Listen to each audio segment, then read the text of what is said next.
Allô, voici quelques conseils avant de partir en randonnée pour les gens qui sont pas habitués d'en faire.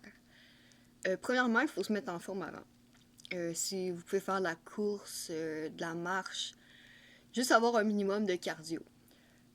Après ça, faut pas y aller pour une randonnée qui est trop intense pour la première fois. Comme une randonnée d'une heure, ça peut le faire. Parce que si vous y allez pour une randonnée trop longue, vous savez pas à quoi vous attendre, vous allez trouver ça long. Après ça, il faut bien s'habiller. Le plus de couches on met, le mieux c'est. On évite les jeans puis le coton. La laine et le synthétique, c'est ce qui est le plus proposé pour les gens qui vont en randonnée parce que ça respire, ça garde au chaud. Après ça, il faut s'amener du linge de rechange pour après la randonnée. Parce que s'il mouille, il neige, c'est le fun d'avoir des vêtements de rechange parce qu'après ça, on va faire de l'auto. Puis c'est pas confortable. Puis c'est plus pour le confort aussi par après. Puis si on a des vêtements mouillés, ben on a froid par après, c'est dur de se réchauffer, puis c'est pas le fun. Faut bien manger avant de randonner, ça c'est sûr. Puis il faut s'amener de la nourriture aussi. Parce que souvent les randonnées sont loin, sont dans les montagnes, dans les parcs nationaux. Puis on n'y pense pas, mais déjà en y allant, on risque d'avoir faim. C'est le fun de manger en haut d'une montagne ou genre pendant une randonnée pour reprendre de notre énergie. Faut boire aussi beaucoup d'eau. On s'amène de l'eau en randonnée.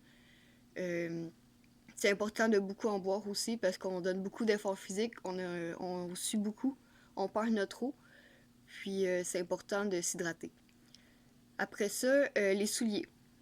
Si c'est en automne ou au printemps, je conseillerais des bottes parce qu'il y a de la neige, il y a de la boue, ça peut glisser. Les souliers, ça garde pas très au chaud non plus. Si on a froid aux pieds, on a froid pas mal partout au corps après.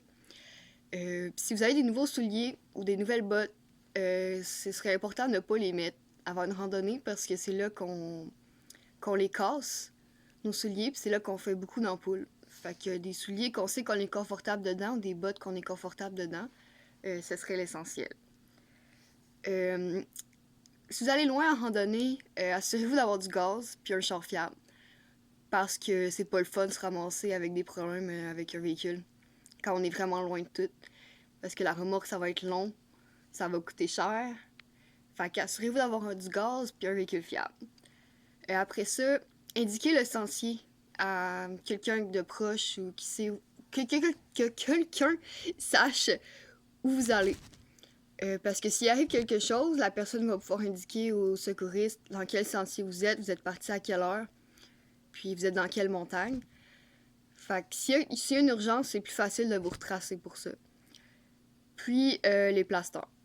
Classique, là, amenez-vous des plasteurs en cas d'ampoule, de blessure ou quoi que ce soit, c'est toujours nécessaire.